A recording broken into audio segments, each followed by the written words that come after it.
We had a Thank you so much. We've been working with Smile at Fear. We realize, however delightful and fanciful the title, the practice isn't so easy.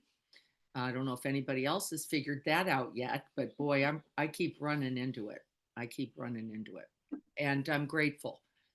A, that we're doing this together. B, that we have the courage, the commitment, um, this stick to it even when it's hard. We've quit 1,000 times already. I already know because so have I. We just start back. Here we are Tuesday again. We remember again. We're going to commit again. And then we're going to, before the coffee ends, we'll probably, um, right, fail again, fail better is the path of the Bodhisattva. And now you really know what that means, don't you? Fail again, fail better. Because you keep seeing, like, wow, I just thought I was getting this understanding. I just put my hand on my own heart this time.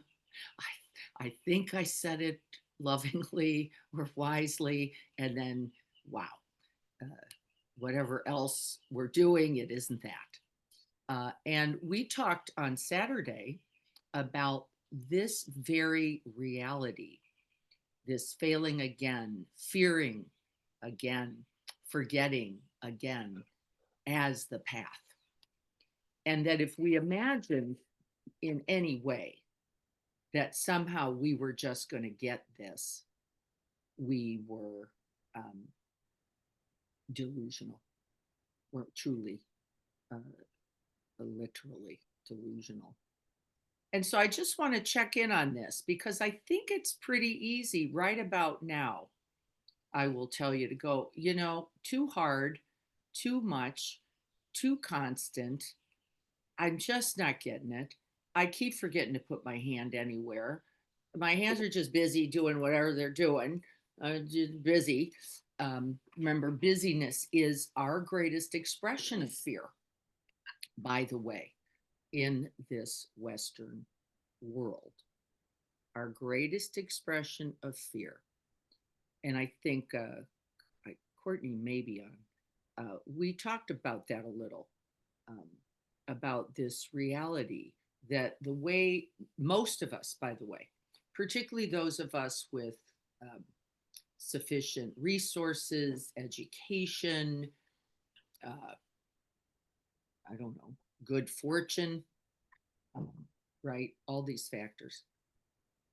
The thing we fear most is not getting it right, not being enough, not being worthy, not being deserving, not being skilled, not something, but the not something. You can fill in the blank because it changes for me by the day. Yeah, this morning I looked at my little postmenopausal belly like, what the hell? How did this happen? Where I'm eating well, I'm exercising. How am I going to deal with this now?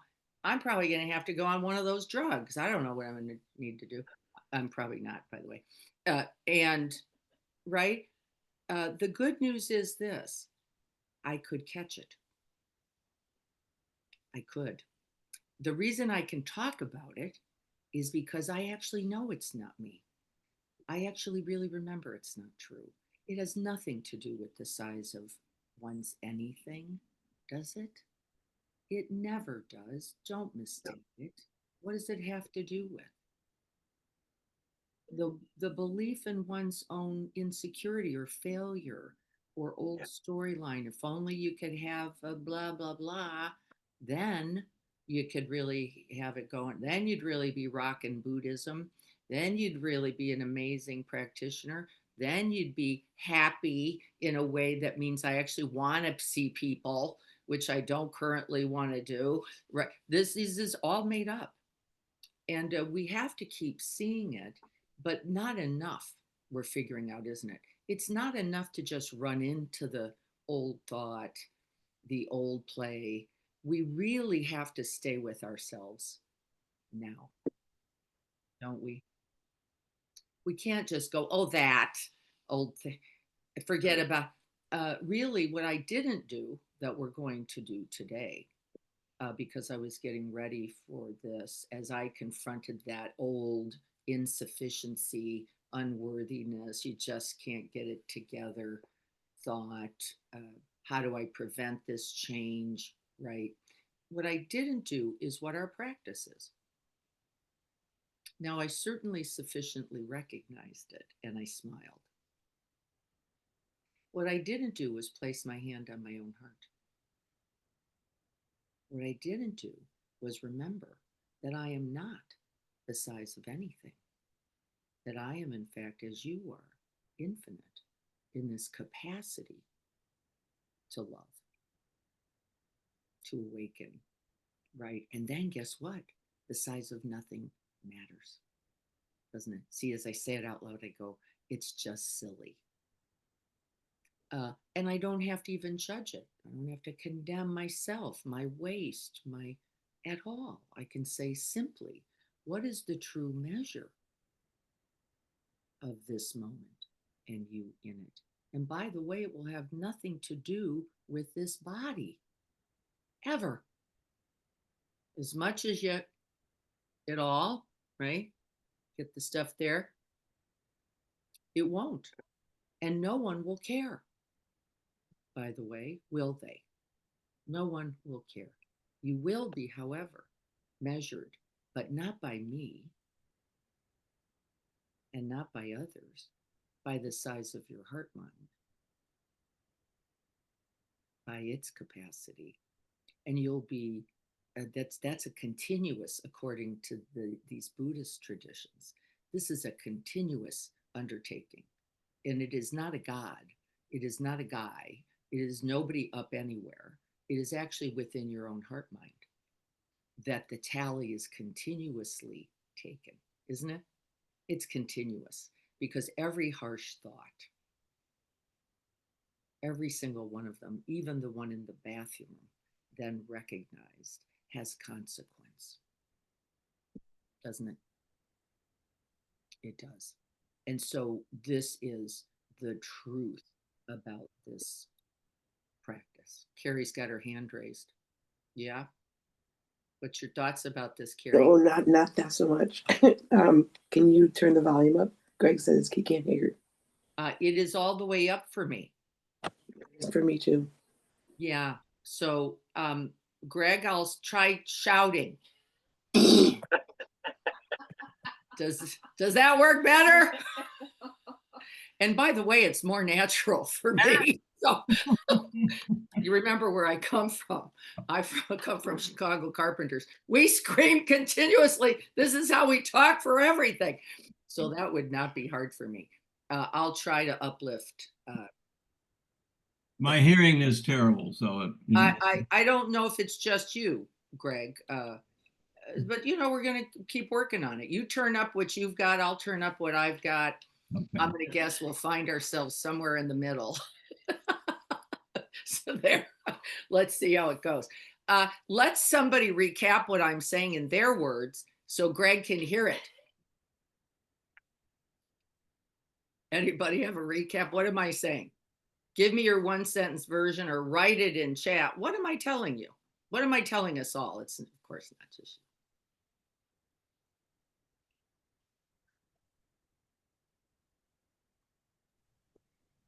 I'll try because I took notes. you. Okay. Well, then you're most qualified, Jean. Then it's not my words, it's your words. Yes. But that we all go through the reality of fearing, failing, forgetting again and again is that we don't realize that's the path.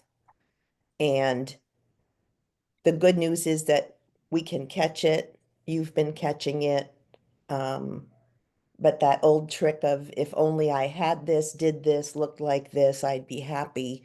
The point is in that moment to stay with yourself in the moment. And then you said that you don't judge, which something I work on a lot. She said non-judgmentally. Yes. And that's what I think you said. And I do want to ask about what you just said, that nobody in the sky is judging you, you're not judging you. But then I think you said, yet every thought matters. And that scares the shit out of me because I think I'm going to hell if every thought matters. Oh, I see. So could you You would- clarify what you yeah, meant by every thought matters? yeah, yeah. I should say my judge thinks I'm going to hell. I don't, Yeah, the but that does judging come part up. of you. Mhm. Yeah, yeah. What I said was the part I think you couldn't interpret based on the veil of theism, right? Is A thick veil. thoughts have consequences. It Mm. is in fact true.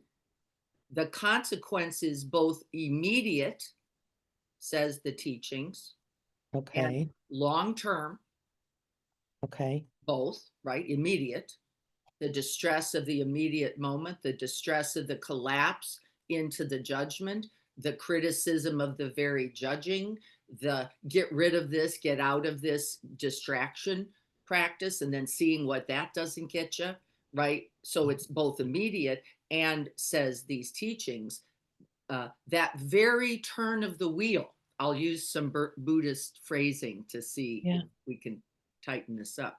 The very turn of the wheel of that is propagating the next Oh, turn of the wheel, okay. which propagates then what? The next turn of the wheel. And the neuroscience says what?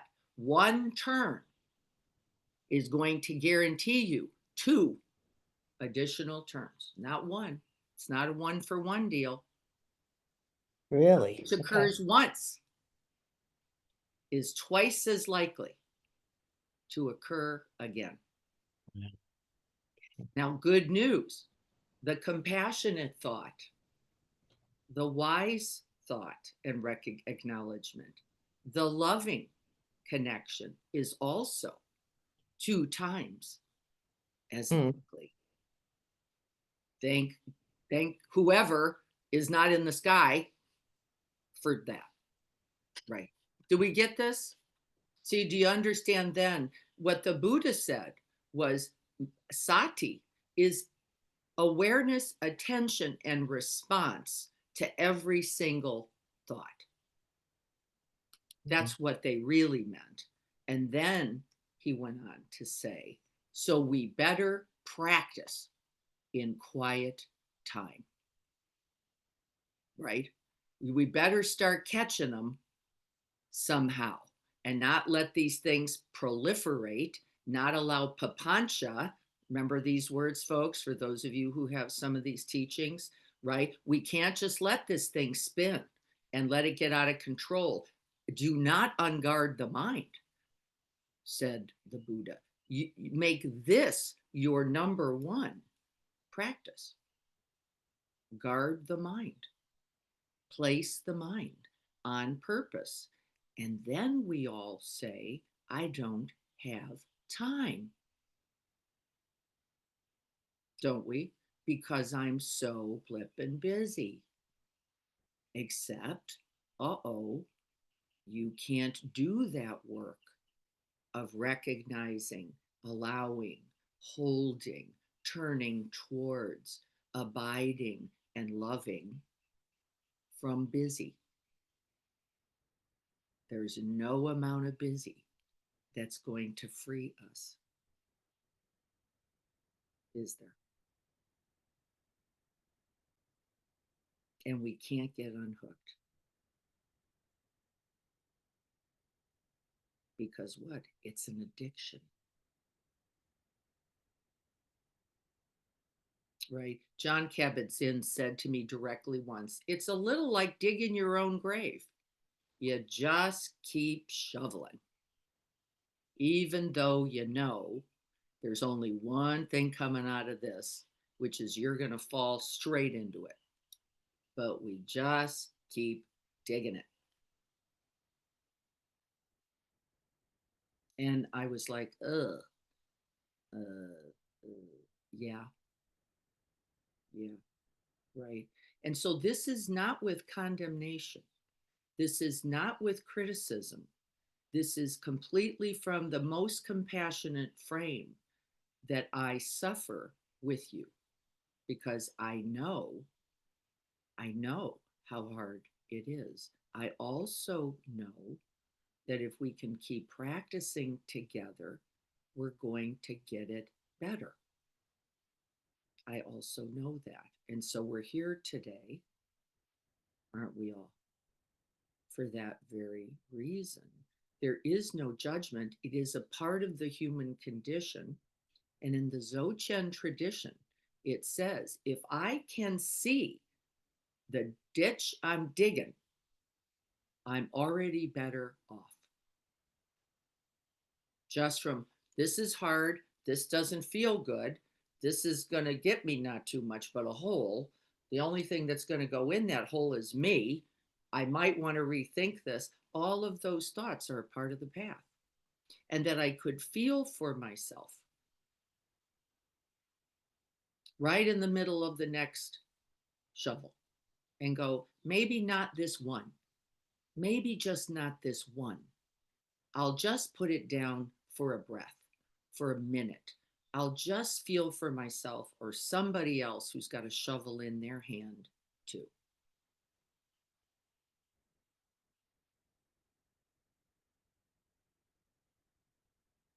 Right?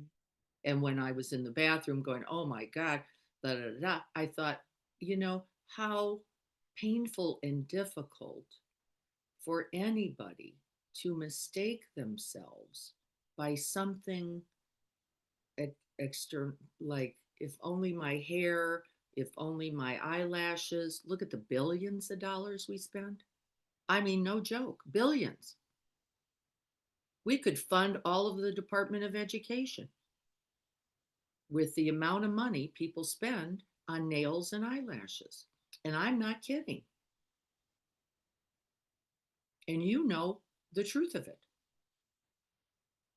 Right? And I'm not saying it makes the eyelash bad.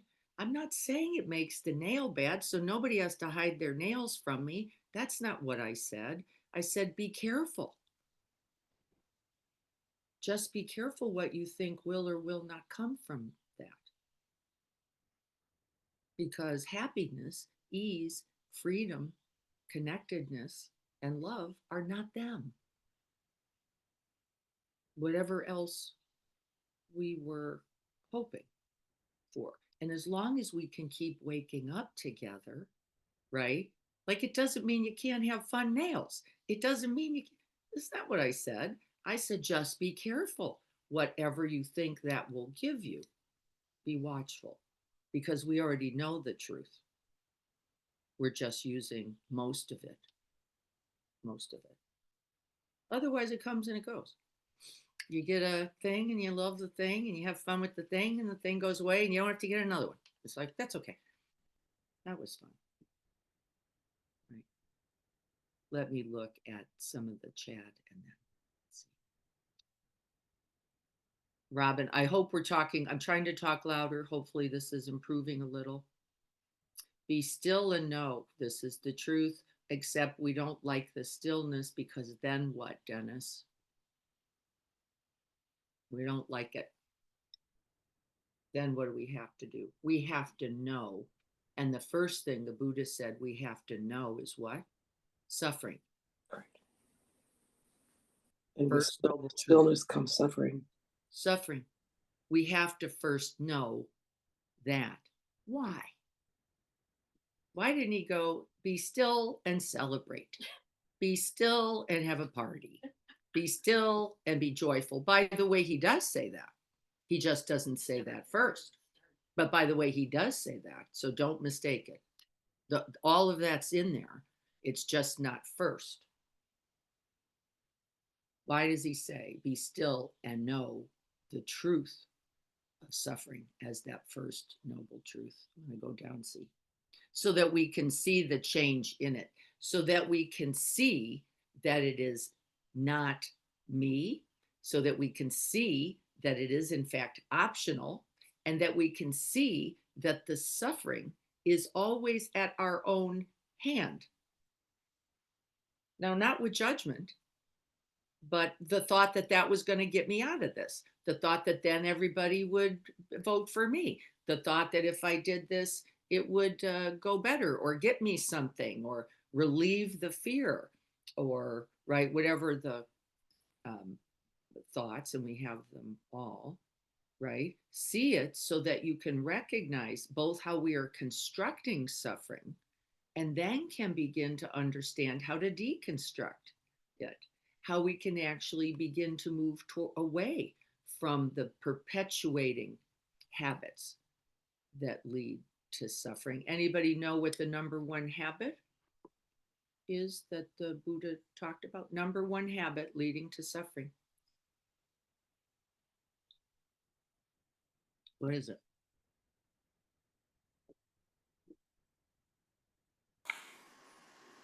Doubt. Well, a doubt's built into it.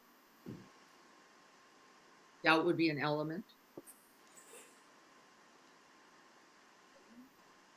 Clinging, Not being present. Oh, clinging, craving, grabbing for self, believing that if I could only anchor this thing somehow, thinner waist, better eyelashes, hair that doesn't twizzle all over the place every day, that then I could be happy. And Pema says what? And we're looking in all the wrong places. That is not and never will be the place from which happiness comes. And we already know it, don't we? We all go, God, if only I had that tea. Somebody just gave me a beautiful new box of tea called Raspberry Grapefruit White Tea. Holy cow, how special and beautiful is that? And I got that tea going, I don't know. Maybe I'll get more. Maybe this is not a very big tin. There's probably a bigger tin of this stuff. I'll get some of this. And then every morning I'll have this fabulous raspberry grapefruit tea. And then it'll all be better. Right? Then I will. And we're laughing because we know, aren't we? You went, my coffee's not that good this morning. If only I had cream. If I could have put cream in there, the cream I like. Oh, I don't like cream. Oat milk. No. Warmed up oat milk. No. Warmed up oat milk with cinnamon. Then my day'd be okay. Then I could be loving, kind, caring, attentive, present. Right. And can we catch it is our only work this week. Question, because you started off saying noticing, Noticing is not enough. is not sufficient, I said. You didn't really delve deep on it. Helps, but Yeah. you didn't necessarily delve into. What is it? So Libby wants to know the answer. If you said that just recognizing is not sufficient, and I 100% did say that, I'm sticking with it. She said, what is then? Right in the box, chat it up. What do you think it is? If just recognition, and it is essential to the path, it is not enough to recognize. We spend a lot of time in our mindfulness training doing exactly this. Why? The secular mindfulness is not sufficient either. It goes, recognize, it'll be good. And then see it again, and it'll be good. Right? Wanting things to be different is one of our habits for sure. Acceptance for sure. Pause and be with for sure. Acknowledging whatever it is, and then action, not action yet. This is one of our favorite, but what before action, Lynn? Acknowledging, seeing, and then what?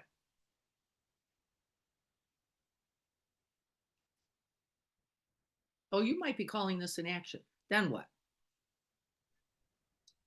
Hand over the heart. Staying with, and yeah, Lynn, you're on mute. Come off so we can hear you. Yes, I was just going to say being with it, and that's the opportunity to put hand to heart, even if it's just in your head. That's right. Yeah, that's the action you mean. The action we could call it the interaction. Interaction. Interaction, isn't that funny? Interaction before the outer, before we manifest. Yeah. Right? And what the Buddha says the actions are thoughts, speech, and actionable, viewable items. Before that, we frame and guard, protect, and correct, which means what needs to get righted. That's our meditate.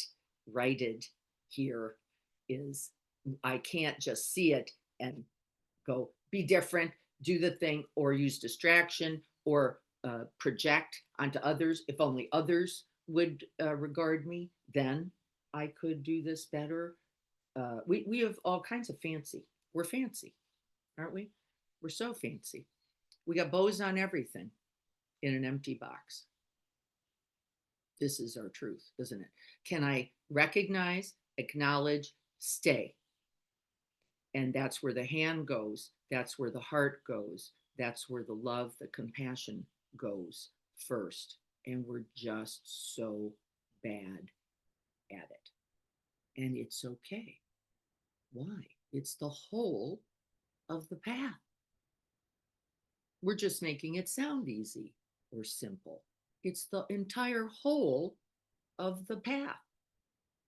And remember what I said? I didn't even really do the full circle this morning because of rushing to get down here, make sure I get on Zoom, make sure I have the Kindle available. I went, oh, I'm going to have to do that later. In some way, I'm doing it now, aren't I? I'm doing it now by just talking about it, by softening into the truth of that forgetting, by feeling the tight squeeze that I can feel, even as I name it, for all the ways all of us have so diminished who we really are, again and again. And that we can, this very moment, begin here and smile and go, it's okay, because I really know it isn't true. I actually know it isn't true. I'm not just saying it, I know it isn't true. Self-love, yes. I don't put the self in the love so much anymore because we get mixed up about that. We can go into what I call lazy love. I'm going to get me that. I'm going to do the thing. And it can actually, in fact, not be love at all. It can be distraction. And what I was saying last week when we were talking with Leslie, I don't know if Leslie's on here, what I was saying is I don't distinguish anymore. Love is love. I don't go self-love, other love, love for you, love for me, love for them, love for it. Just love. Love is love. And we have a tendency to parse it and then to measure it and then to prioritize it, don't we? Like this love is better than that love, which is maybe better than this other love. And I don't think it's true. So I don't, but self-love comes with a lot of stickies in our culture currently because we have such a culture of selfies that I want us to be careful. Neither do I mean that that is not true. Neither do I mean that self-love is not okay. It's essential. But I really, from my point of view, I want us to be careful because we can get caught in the I can hold me, but I can't hold them was a part of the conversation. Oh, Leslie is here, right? I can hold them, but I can't hold me. No, love is love, compassion is compassion, and wisdom is wisdom. And they're all a part of the whole of it. It's all good news, always. And yes, if we can do one, there is an increasing capacity in us to then also expand that love as well. Diana. Yes, Leslie. Hey, I think what I was speaking about, I understand how that's similar, but it was the suffering, like that I was. It was seemed to be easier to be with my own suffering than maybe I just misjudge it. The suffering of another, someone very close to me. When I'm with them, I feel more pain.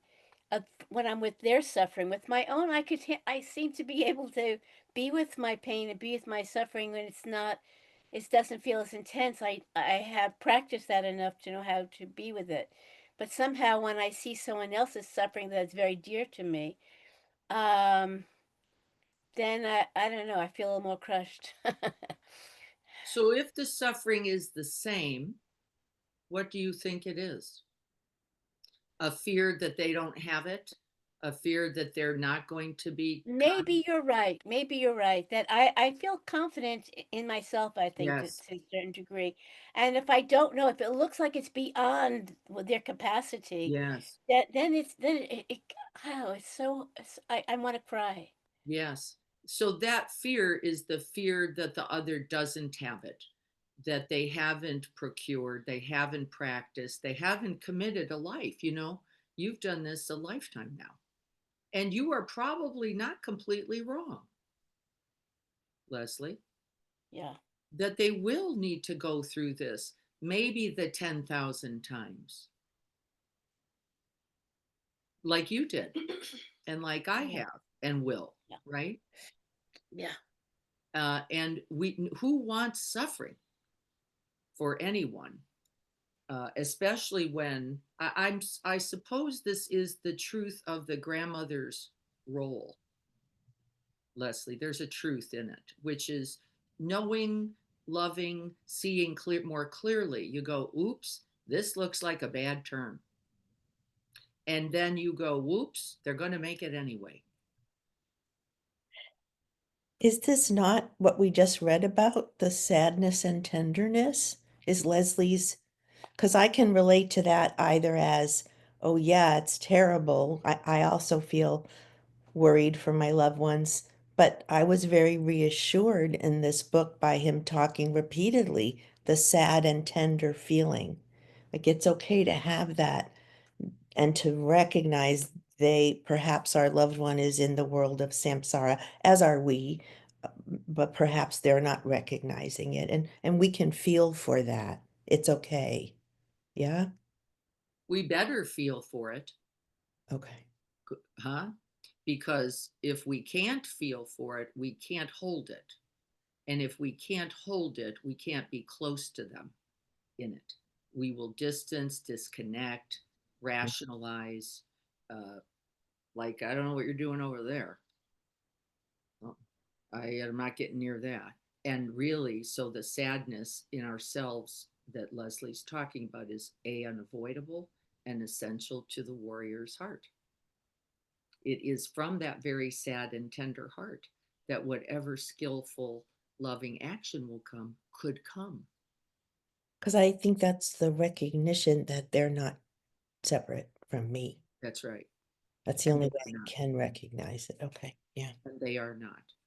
Right. Yeah. And we're scared because you might be hitting your head up against the thing there.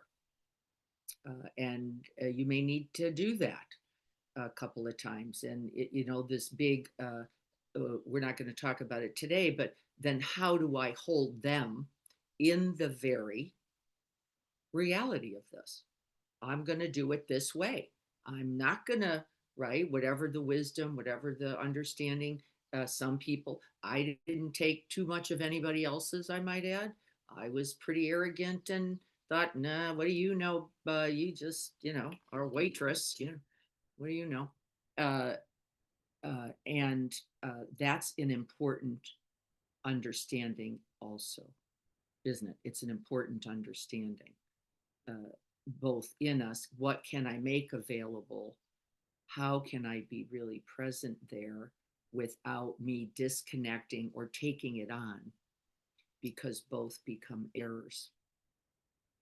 And we cannot save, right? The Buddha says, anyone before ourselves.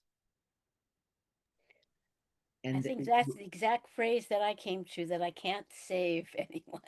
That's You what's are exactly. no, I and mean, it's painful, but it's painful, isn't it? Because I'd jump right in that water, I'd swim that tsunami, I'd do whatever I had to do. And except I can't because it won't help. Because you're here in the incarnation you're in to get the teachings, the lessons, the knowledge, the wisdom, the love you get. I can't spoon feed that to you. And in fact, when we try, I'm noticing doesn't go that well. It doesn't go that well. And so we can't, doesn't mean we don't want to, doesn't mean that that at heart isn't good. The wish to relieve suffering. Right. I have a phrase on my computer for my therapy sessions. Nobody needs help. And of course, I went into therapy. They need love. And you can't sit there and tell a patient, oh, I love you, but you can love them. Yeah. And they can know it, feel it Yes. completely, Yeah. can't they? And by the way, you can't tell anybody that because telling them is not enough anyway. Yeah. Who are you telling? And if you're telling it to them, I don't know. Yeah. I don't They're know. not gonna want Being to in hear it, you know, the jam. And aren't we all working on how do I do that for me so that I can do that for you? So that rather than want to turn away, fix, or judge everyone else, which we're spending a ton of time doing all the time, well, it's coming right out of the fact that we've done it the 10,000 times to ourselves. It has to, or you wouldn't do it. You go, it'll be whatever. We're gonna get ready to sit.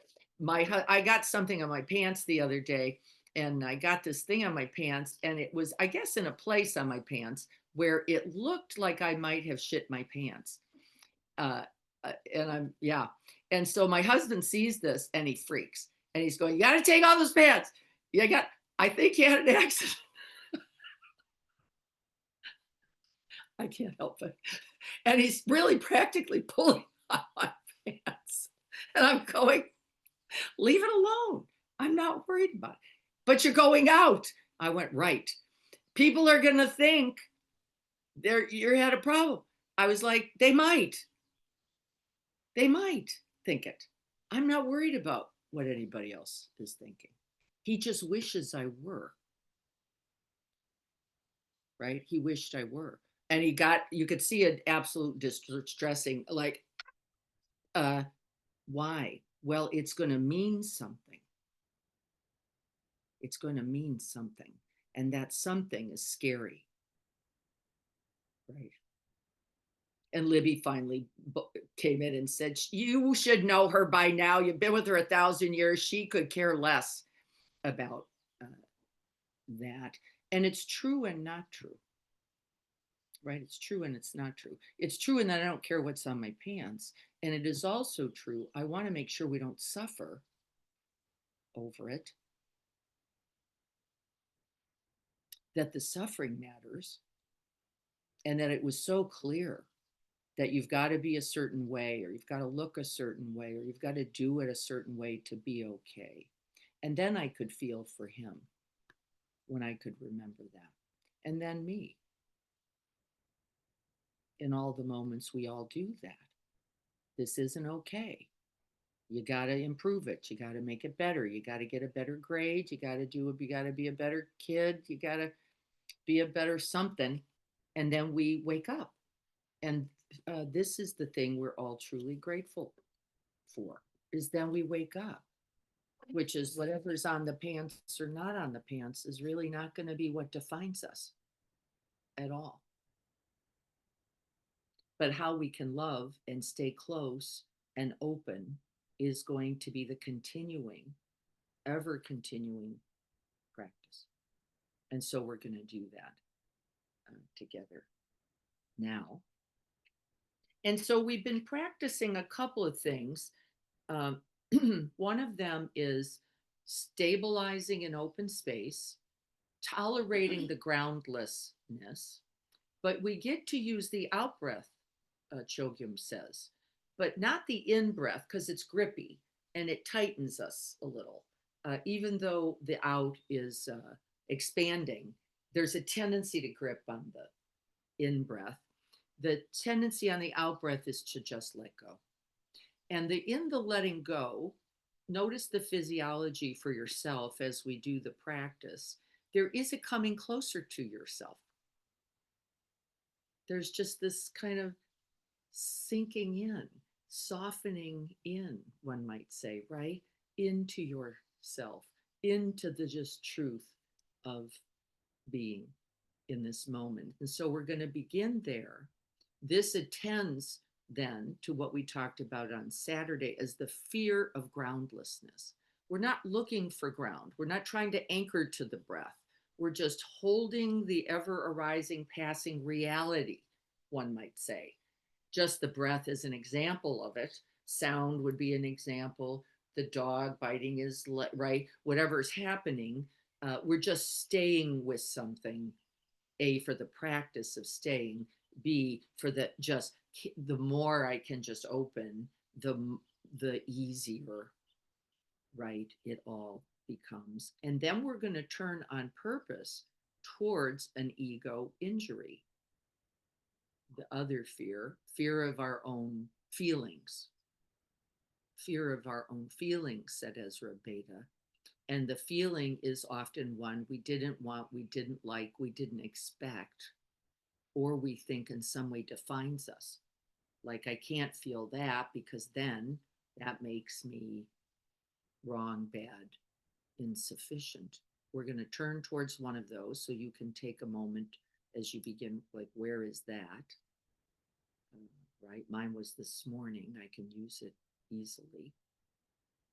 And then we're going to expand, stay with, and then expand the heart. Not only me, I can hold this in me, and then I can hold this in all beings who know this very same judgment, this very same criticism, this very same insufficiency. It's just got to be better. It's just got to be enough. I've just got to have more, and feel the contractedness of that and stay with ourselves, right? And then open that heart, the one that is now knowing, remembering how to stay. We open that to include a loved one and others. And we're going to do that.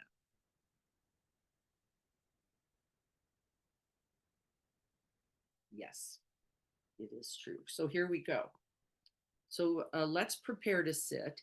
And remember, in this practice, the uprightness for Chogyam represents nobility, a dignity. He calls it the king and queen dignity, right, in these previous chapters. The nobility of being in this precious human life, I say.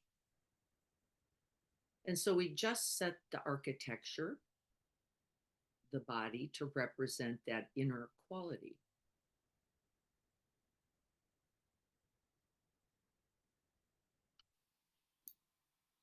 And so once we have set the body, we set the heart mind.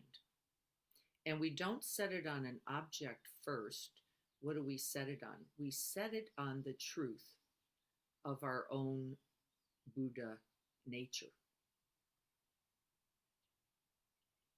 We breathe in, we breathe right into the heart space, remembering who we really are. So vast, so big, so loving, so noble that it cannot be contained by this human mind, body.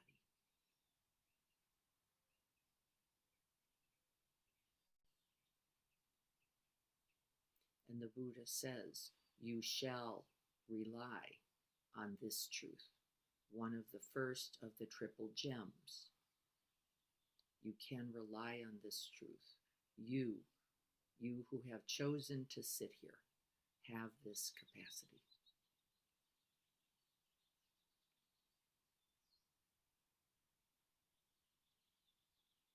And in the igniting of the Bodhisattva heart, we ring the bell, proclaiming the truth.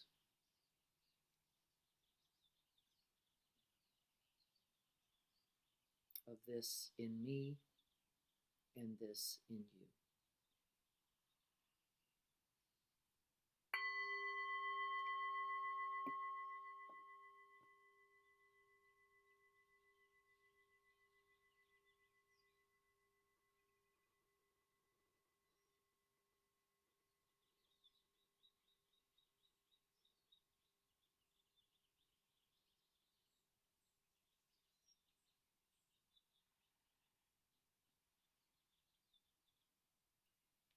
And with that expanding sound of the bell, we let go in each out breath.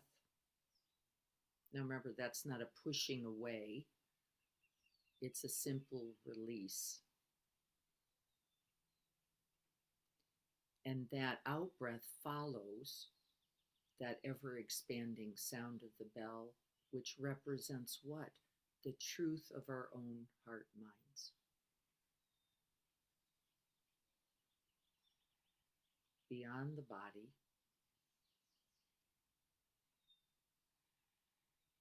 opening into the reality of this vast, luminous, radiant, loving open space. And it is loving because of you, because of this consciousness.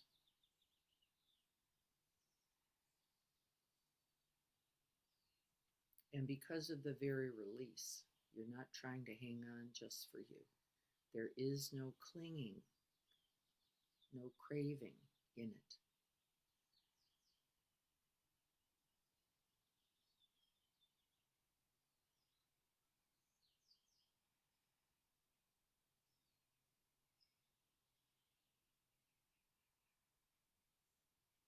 At the end of the out breath, we open and expand.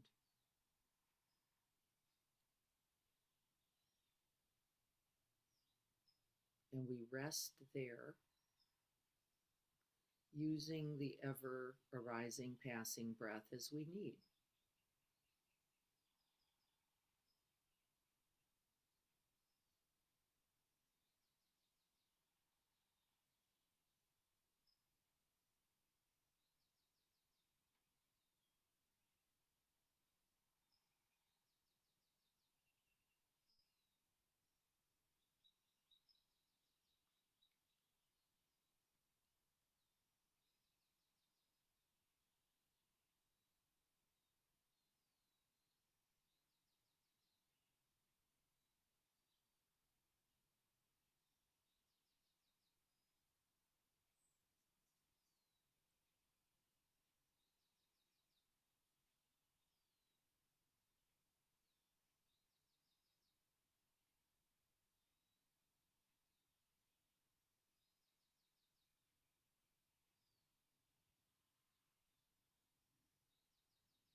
We awaken with each breath moment. We see where we are.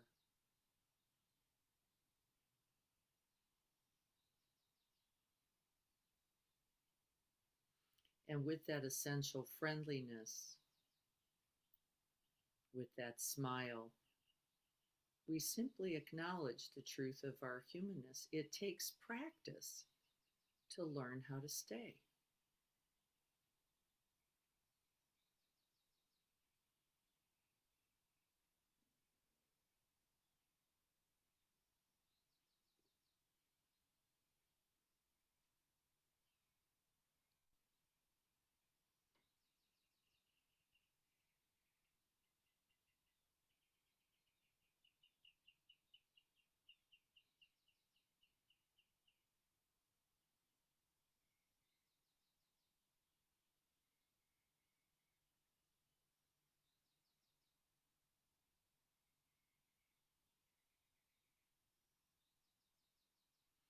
This is the first practice in the exchange of self and other, the dissolution of these illusory boundaries.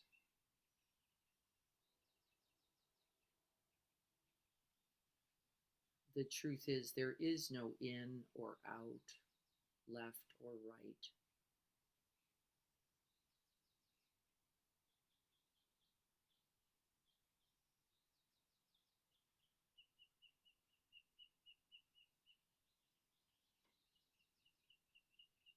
No polarities. And the beginning and the endings are continuous, one leading to the other, to the other.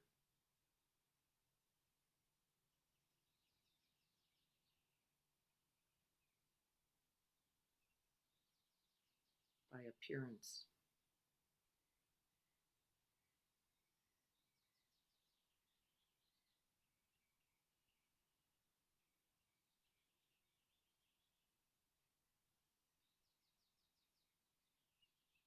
And so we can then come to see, for example, the breath as the wave in the vast abiding ocean. So we don't get separate, we don't construct this and that. Everything becomes a part of the whole, including thoughts.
We can feel that sense of separation begin to dissolve as the mind becomes quiet.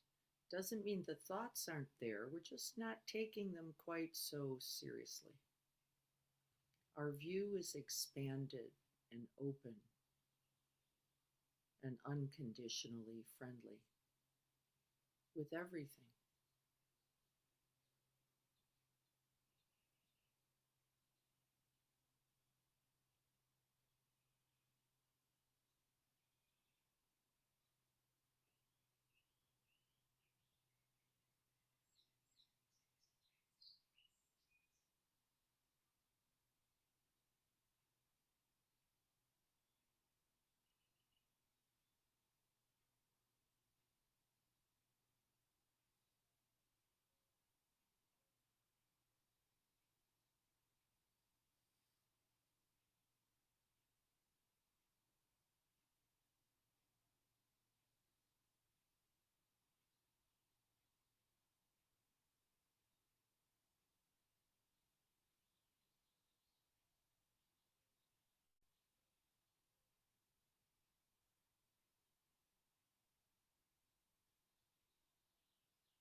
And we are working to cultivate that friendliness with whatever arises. the thought, the sensation, the impulse, the confusion, the weary, whatever is arising, we can, in this vast open space, the container of our awakened heart minds, filled with love, filled with non-judgment. That's the only way it gets that big. We can hold everything.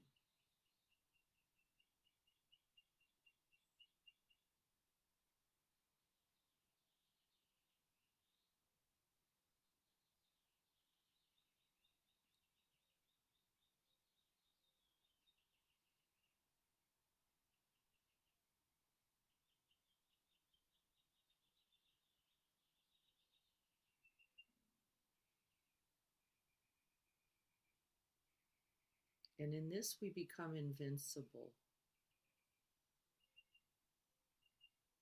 Our capacities are ever growing, ever expanding. We are not limited by any single quality of heart mind because we can hold and abide and love that too.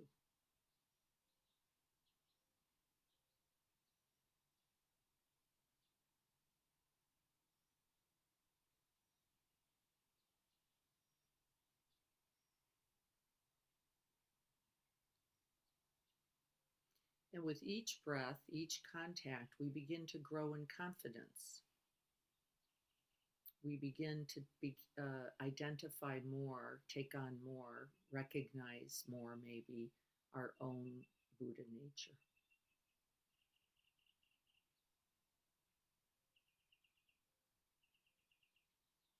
We touch the fearlessness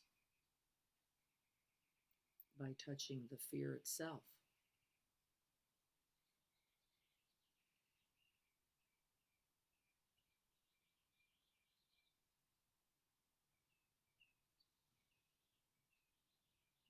And so then we can practice for a moment as we rest in this vast, luminous, radiant open space, this quality of our own dignified and noble, awakened heart minds. We can include a moment of difficulty, a moment of judgment, a moment of fear, a moment of doubt, maybe hesitation.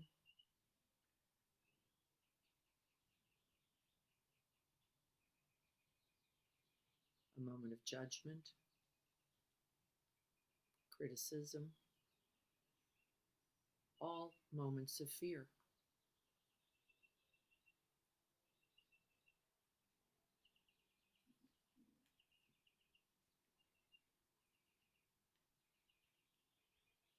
And so choosing to recollect this brief moment and holding that image and what Pema calls it sometimes is developing the scene, which is just recollecting it through the sense doors. What were the thoughts? What were the pictures? What were the smells? What were the visuals? And then what was the felt sense? This is very, very important. What was the felt sense? And I can feel a contraction in me coming literally up from the bottom, uh, really just right up through me, a kind of contraction as I thought, oh my God, I'm going to have a 52-inch waist before this is over. It doesn't matter the thought, recognizing it is useful, but the felt sense.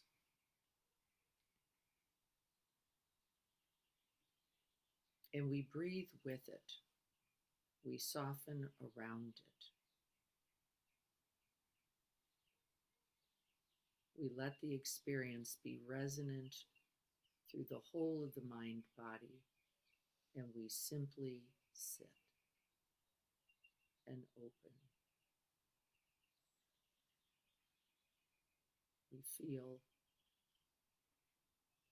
we hold it.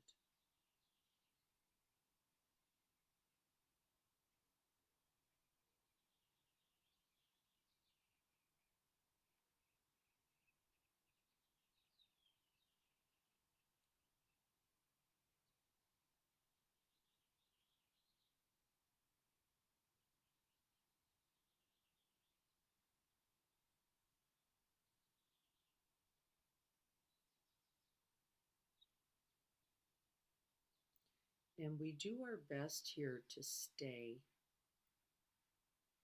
The thoughts will come and go, the distractions will arise. The even belief thoughts may appear, I can't do this, it's too hard, I'm not capable. And yet we let it all fall away to stay in that direct experience. And then we take our hand or our hands and we place them somewhere where we can invite that contact, where we can stay.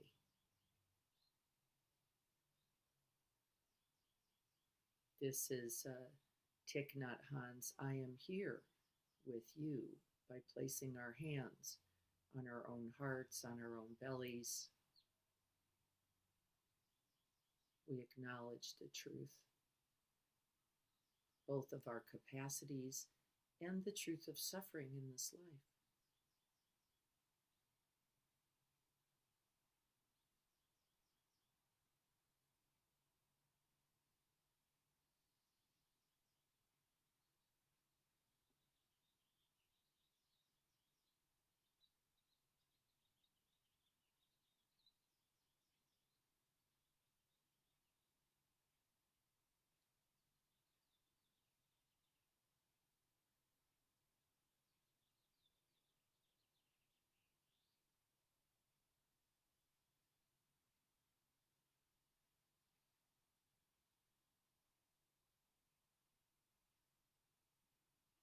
It is only through contact with the truth of suffering that we can cultivate this capacity of compassion, the capacity of wisdom, the capacity of loving kindness.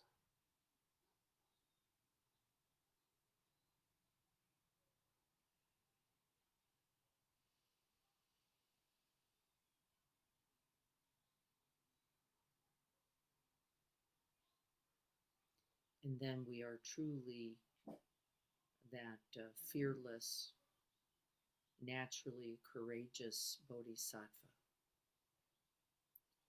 Right here, each breath in which we stay.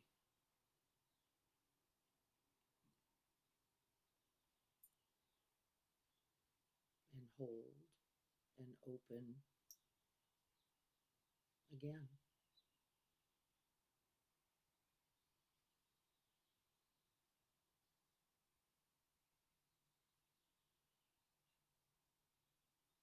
And we can remember, and cultivate that heart, that quality of heart with those phrases. And you, again, hopefully have been working on the phrases that have meaning, benefit, and can be felt and known by you.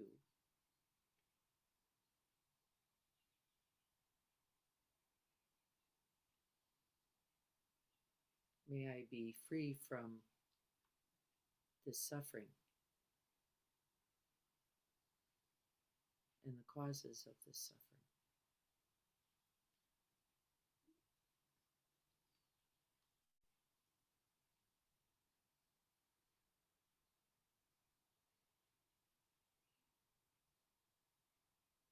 May I recognize this judgment, this harshness, this contractedness. And may I feel for myself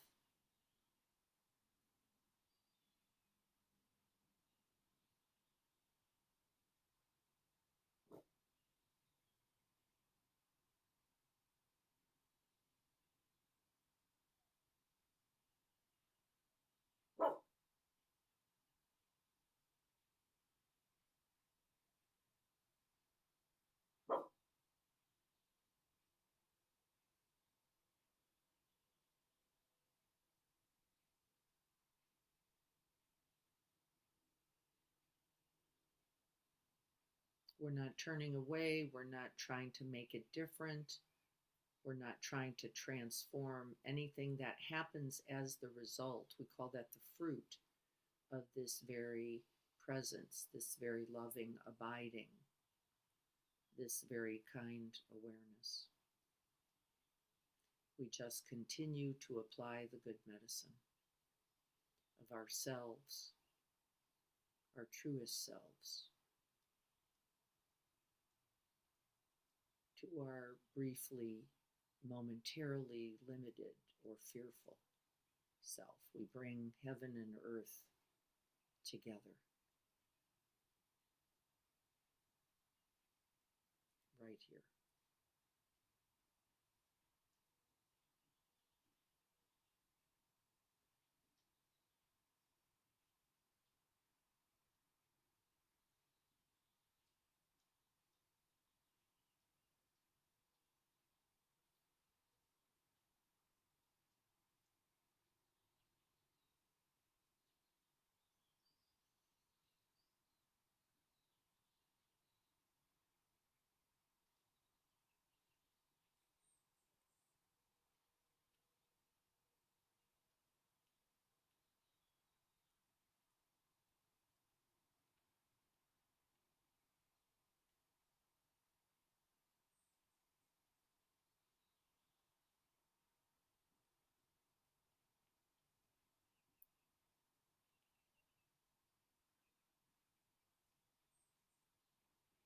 And then we expand even beyond this capacity to hold not only ourselves, but another, a loved one, a friend,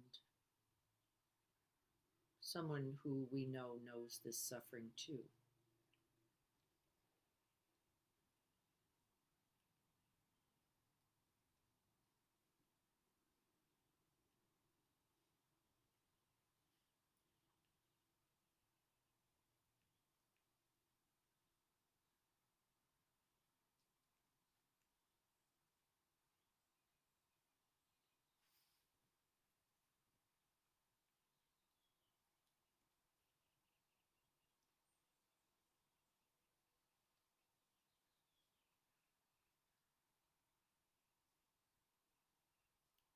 And we call them by name, we invite them into this open, expanding heart space.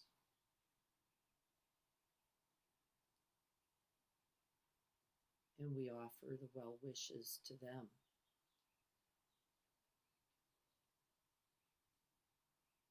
May you be free from suffering and the causes of suffering.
Feeling the felt sense of this ever expanding heart mind. Fearless in its turning towards the truth of suffering, and also remembering the path to the end of suffering,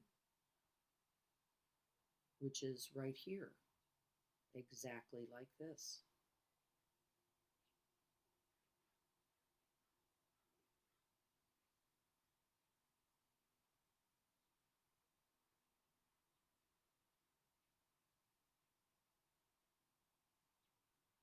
And of course, this heart mind continues to expand, continues to open, continues to awaken, and continues in its path towards fearlessness. We could include others. We could then include all beings who know this suffering too, and who, just like me, are capable of being freed from this suffering, just like me, having what we need to awaken.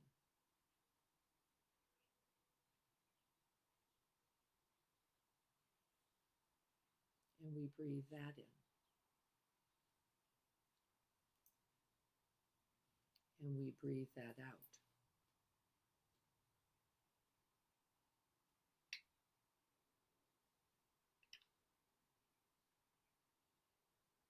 May we all be free from suffering and the causes of suffering.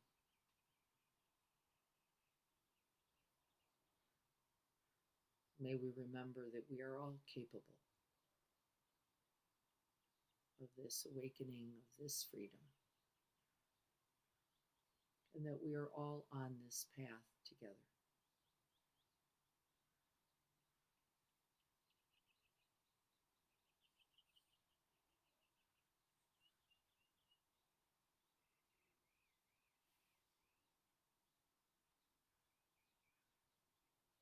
And then we let go completely and simply rest back once again in the vast open space of this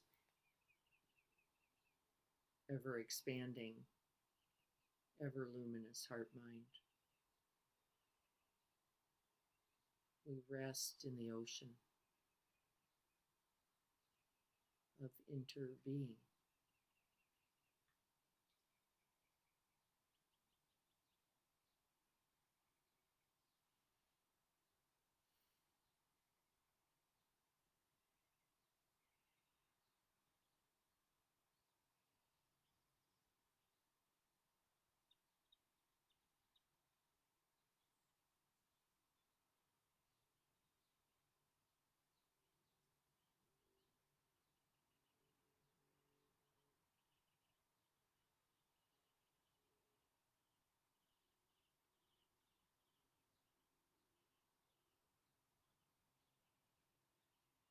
Resting in our very awakening.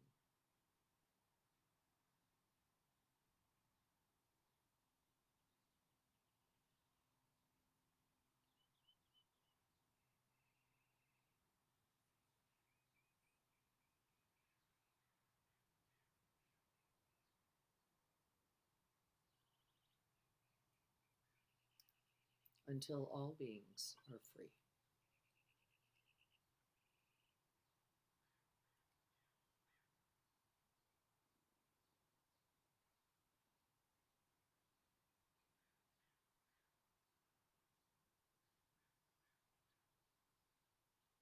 And may this practice contribute this very day.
My waist feels thinner already.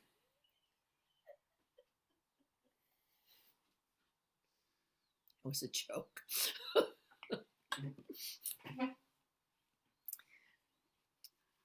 And so if you were thinking, I don't know, this is the same practice we did last week.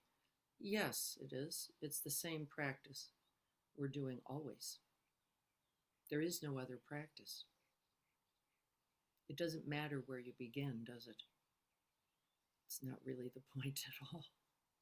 It does matter, though, what is where you stay, where you open, and that continues to offer its really immeasurable result, where we place that mind again and again. And so I'm going to look, it's already 8:20, so I'm just going to point to the chapters a little bit. We're not going to go over them. We'll do that next week. I wanted to talk more about it this week because if you didn't really understand what I was saying, the chapters don't have much meaning, but they're very actually valuable. I'm going to check in as I turn towards Kindle and see if anybody has any specific questions about the practice itself.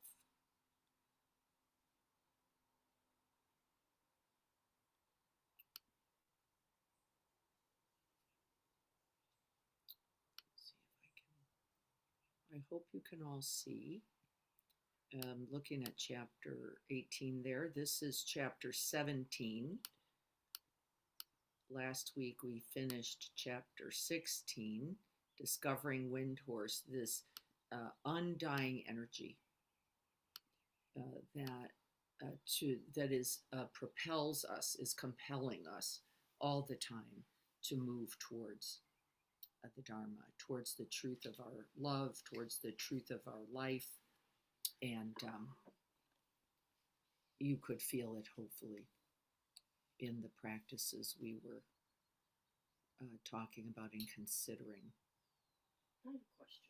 Libby has a question. Yeah. So, how would you identify the difference between us softening versus trying to mend or fix or change? The To me, energy. they're Uh-huh. Yeah. So Libby said, how would you know these energies differently? This energy of wanting to fix or mend or take care of, or right, that energy, which comes with fear. Right. So when you the grippy chest, Yeah. when softening into, but not forcing, not Yes. looking at it as a sense of needing to fix. Yes. When It there's doesn't sort move of out. It doesn't move beyond the self first. Yeah. So the difference in that energy, because they're both a big energy, and of course fear energy is gigantic, isn't it? Look, and then we can mistake that, Libby's saying, for some kind of need to act, or I want to even get rid of it in an action. How would I know the difference? Well, the number one difference would be where I directed that energy first. If I'm making contact with it and thinking, I've got to go do, and it comes with impulse, it comes with a kind of, gotta, it is likely fear. It is likely fear. If it's an energy that goes, wow, I feel that, I come in, home, hold, cultivate that energy, right? Use that energy first to attend to myself. What did you see happen when you did that? There's a settling, a stillness, a quiet, a spaciousness, I would say, that no longer sees me or you in any way. It's not like me now doing for or to you at all. There is this just big open space of. So maybe the immediacy with which you go, I need to soften into this, because The I didn't immediacy. feel that, but I can see how that can happen, where I don't like the tightness in my chest. That's right. Let me try to soften. Can I soften? Can I force the softening? No. No, you can only get to the fearless through the door of the fearing, right? You can't get around it. You can't get rid of it. There can be no, if I just stay here and force the softening of this, then I'll be better. It's not true. It's ego. It's ego. And the not liking may arise, the tightness, and I don't want to feel this thought may appear, but there is an abiding sense, like there is nowhere else to go. The truth of this is known. The ache, the tight, the pain is what's here and is not mistaken as permanent or me or at all. It's just this is where we begin. I begin by holding this, and as my very willingness, says the teaching, transmute it, not because that's what I'm trying for at all, right? Because there's no trying to get rid of it, trying to turn it into fearlessness. That never works. And in fact, if you have those thoughts, sit back a little bit, pause more. You're just in fixing and fearing mode, which is what fixing is, right? Fixing is just fearing. Everybody get the difference? It comes from a spaciousness, a connectedness, a not me to you-ness. I'm going to do to or for you at all. What's here? How do we respond to the whole in a spacious way? Urgency might be there if your hair is on fire, but not without first knowing, and we're coming from the knowing that me, just like you, knows this. You've been in your hair on fire 10,000 times, just like I have. It didn't kill anybody. So what's the immediacy? Mostly, not always, but mostly, I don't like this. I don't want this feeling. I don't like this tightness, contractedness, and fear. It's the lack of attending to it, by the way, that kills us. Actually, sad truth. It is the lack of attending to it that kills us. And then we can hold that too, by the way. So since we have almost half of our group left, I'm just going to point to things, and then we're going to talk about it more. So we're going to go over the more specific writing on the chapter next week, 17 and 18, but there's a few points worth making. So Chogyam says there is a difference between the amateur's warrior and the genuine warrior, which we could discuss in connection with the union of the secular and the spiritual. This is mindfulness by itself enough? No. Does it help? For sure. Is it a part of the path? No doubt. But left alone as just recognizing does not cultivate the truth of the heart and its requirement. And that our own hearts, as we've talked about before, break on this path. And then everybody goes, it must not be going well, or I must not be getting this, or this is a stupid practice, because we cannot escape that essential truth. And we are all beginning the path most often to get out of the very thing we're walking right into, the lion's roar. Chogyam says, in some subtle way, we might find that the secular becomes sacred, very real and genuine, that this very attention comes with a certain heart as we begin to see they're not so distinct or so separate. And didn't we notice as we open, the heart arises, I think, rather naturally. We don't talk about it in the secular very much because we avoid the word sacred, right? Because it has implications for something beyond the material. And so we get scared. Like, what does that mean? Sacred, is that a divine? Is that an entity? What is that? I don't know. I get confused. And so I abandon the truth, which is in this very secular world, there is no distinction ultimately between the sacred and the secular. It is then what? In how I form relationship to it.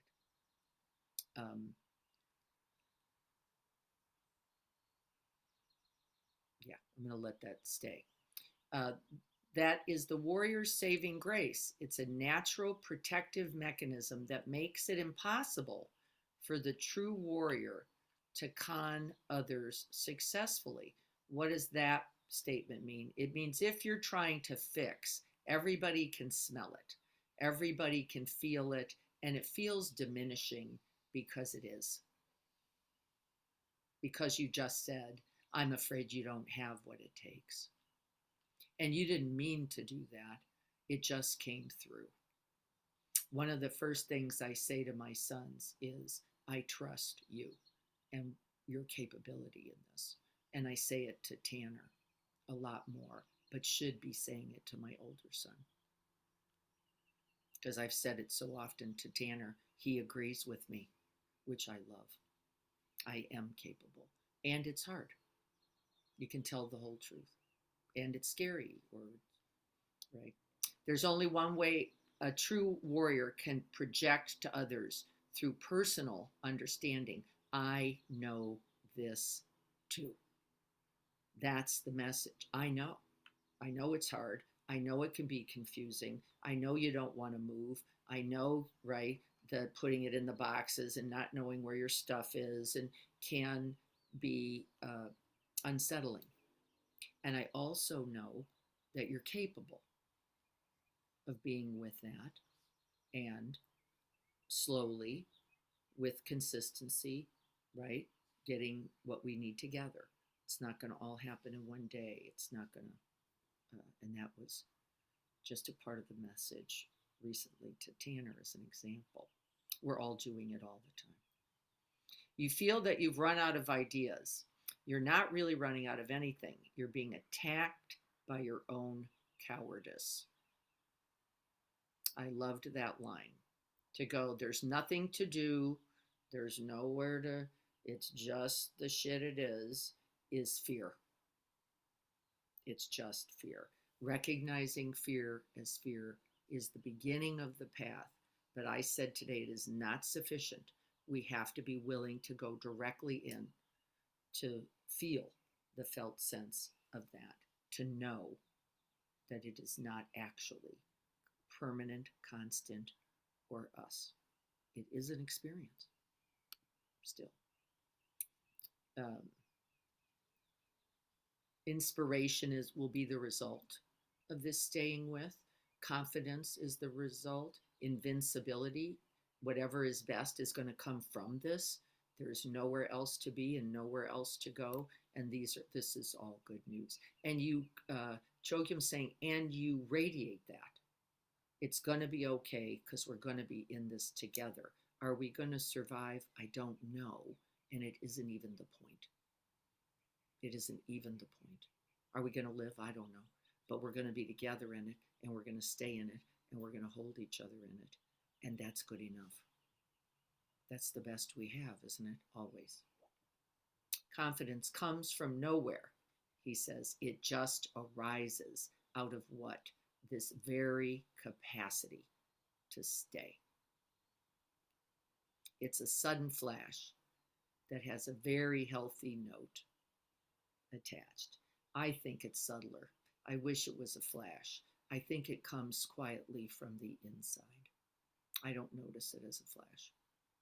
Quietly, which is it's just, we're going to be here in this, like this. Sit in a chair or on a meditation cushion and tune in to the giant ocean of that wealth, that healthiness, that truth, we could say. So I'm going to leave it there. We're going to come back to it. We're already at 8:31. I'll just give you some ideas about how what we worked on today ties in to that.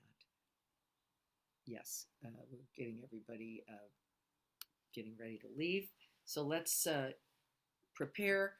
I want you to feel this week into that stability of heart-mind that is most available when we don't abandon ourselves to distraction, or into busyness or into doing. There is a quality in it that is really very evident, I think, is what Chogyam was trying to say in The Flash, which is it's workable because we're here and we're here together in it.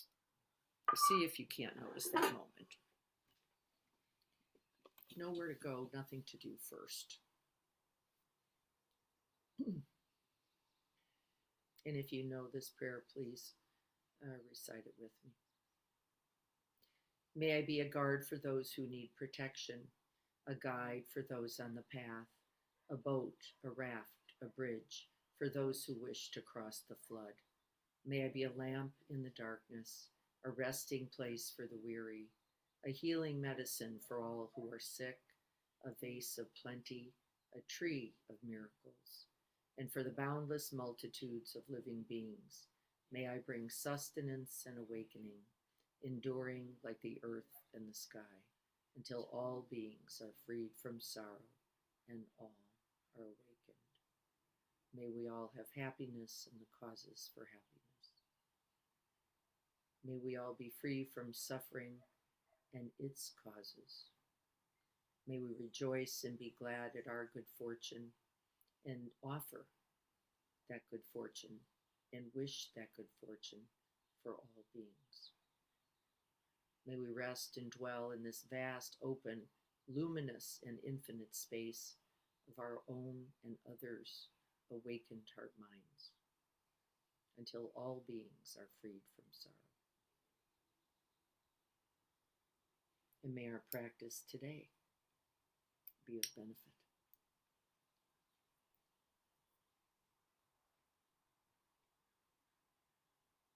So be it.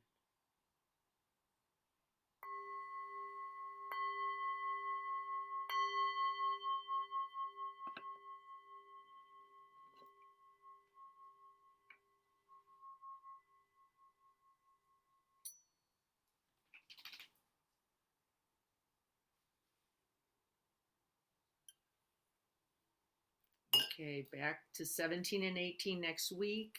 I will write that. I will also send this recording for any additional review. May you all be well. May those of us in difficult time know that you're being held in the arms of us all. Please know this. Be well, everyone. I'll look forward to seeing you on Saturday in the garden or on Zoom. Love to you.